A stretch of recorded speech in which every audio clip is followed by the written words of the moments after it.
on TTV. Hello guys, mwongeye kwirirwa uko mubibona turi muri Yego Talent. Yego Talent yashinzwe ryari? Yego Talent yashinzwe 2019 ariko iza kubona cyangwa se tuza kubironcinga official muri 2022 mu kwezi kwa gatanu. Uyu nguyu rero nubwo nabanje kumuvuga ni CEO wa Yego Talent. Ese ndashaka kubaza ubona iki ibi bintu bimariye cy'urubyiruko? Ikintu cya mbere ni agaciro kanini cyangwa se bibamariye ikintu kinini kuba wabaha ikibuga bakagaragaza impano zabo, ni ikintu cy'agaciro kuko hari abana benshi bari iyo hirya mu nkengero zitandukanye. Natwe rero impamvu twafashe umwanzuro wo kuzana Yego Talent Rwanda ibategura event mu rubyiruko, by'umwihariko nge n'impano nshya award turimo turategura uyu munsi wa none.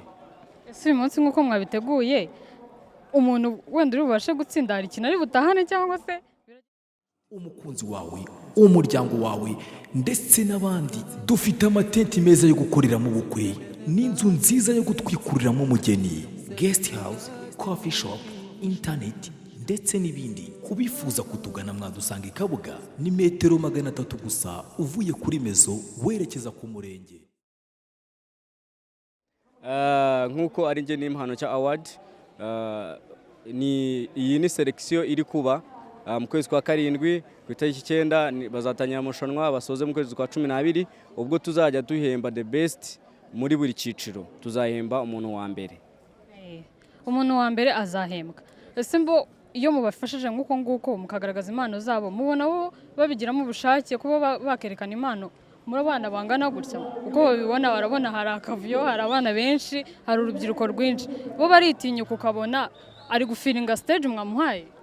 Cyane cyane ko iyo yateye intambwe akaza hano ubushake wawe ufite, natwe icyo tumufasha ni ukumuha no kumumotiva, tumusunika kugira ngo abashe kuba yabyaza umusaruro iyo mpano ye. Ndamuru rero urakoze cyane. Hari ikindi wababwira dusoza? Ikindi nababwira cyeka nko gukurikira social media zacu, haba Twitter, Instagram, Facebook, byose ni Yego Talent Rwanda, ukadufollowinga ukagenda ukurikirana ibikorwa byacu. Nkuko bibabwiye mufollowinge, mushyigikira impano ni z'abato, impano ni z'abantu bakuru, nta muntu utagira impano, sibyo? Urakoze cyane. Yes.